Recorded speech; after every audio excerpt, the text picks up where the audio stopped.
துபாயில் எந்தெந்த நேஷ்னாலிட்டிலாம் ப்ராப்பர்ட்டி வாங்க முடியும்? நமக்கு அந்த மாதிரி எந்த விதமான ரெஸ்ட்ரிக்ஷனோ லிமிட்டேஷனோ கிடையாது. நீங்கள் உலகத்தில் எங்கே இருந்தாலும் எந்த நேஷ்னாலிட்டியாக இருந்தாலும் தாராளமாக துபாயில் இன்வெஸ்ட் பண்ணலாம். அண்ட் செகண்ட் கொஸ்டின், அந்த மாதிரி நம்ம ப்ராப்பர்ட்டி வாங்கினா துபாய் கவர்மெண்ட்க்கு டேக்ஸ் ஏதாவது பே பண்ணணுமா? நமக்கு துபாயில் இன்கம் டேக்ஸோ ப்ராப்பர்ட்டி டேக்ஸோ capital gains tax inheritance tax எந்த விதமான டேக்ஸ் கிடையாது. நீங்கள் ப்ராப்பர்ட்டி வாங்கும்போது வெறும் 4% துபாய் லேண்ட் டிபார்ட்மெண்ட்க்கு ரெஜிஸ்ட்ரேஷன் ஃபீஸ் பே பண்ணுவீங்க. அது மட்டும்தான். உங்களுக்கு எவ்வளோ இன்கம் வந்தாலும் அது உங்களுக்கு.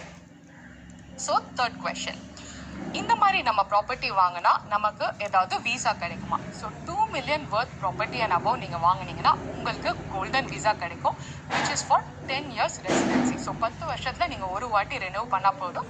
அது மட்டும் இல்லாமல் நீங்கள் உங்கள் என்டையர் ஃபேமிலிக்கே நீங்கள் ஸ்பான்சர் பண்ணி துபாயில் ஜாலியாக வாங்கலாம். எத்தனை வாட்டி வேணாலும் கண்ட்ரி விட்டு நீங்கள் என்டர் அண்ட் எக்ஸிட் பண்ணலாம். ஸோ துபாயில் இன்வெஸ்ட் பண்ணுறதுக்கு நமக்கு மினிமம் பட்ஜெட் என்ன? ஸோ நம்ம ஆஃப் பிளான் ப்ராஜெக்ட்ஸ் பார்க்கும்போது மினிமமே நீங்கள் 700,000 dirhams வச்சுருந்தீங்கன்னா இன்வெஸ்ட் பண்ணலாம். அண்ட் உங்களுக்கு டெவலப்பர் சைட்லேருந்து ஃப்ளெக்சிபிள் பேமெண்ட் பிளான் கிடைக்கும். ஃபார் எக்ஸாம்பிள் 24% டவுன் பேமெண்ட் பண்ணிவிட்டு மந்த்லி நீங்கள் 1% பே பண்ணலாம். ஸோ நமக்கு எந்த விதமான ரெண்டல் எதிர்பார்க்கலாம்? ஸோ ஈவன் நீங்கள் ஒரு ஸ்டுடியோ வாங்கினா கூட இந்தியன் ருபீஸில் மினிமமே 1.5 லட்சத்துக்கு மேலே நீங்கள் எக்ஸ்பெக்ட் பண்ணலாம், அதுவும் மந்த்லி பேசிஸ். நான் ஏன் துபாயில் இன்வெஸ்ட் பண்ணோம் என் கண்ட்ரியை விட்டுட்டு? ஸோ நமக்கு பார்த்தீங்கன்னா மற்ற எந்த குளோபல் சிட்டியோட கம்பேர் பண்ணும்போது துபாய் சேஃப்டி, எக்கனாமி ஸ்ட்ராங்காக க்ரோ ஆகிட்டு. அது மட்டும் இல்லாமல் எந்த சிட்டி எடுத்தாலும் உங்களுக்கு ரெண்டல் ஈல்ட் பார்த்தீங்கன்னா 2 to 4% தான்.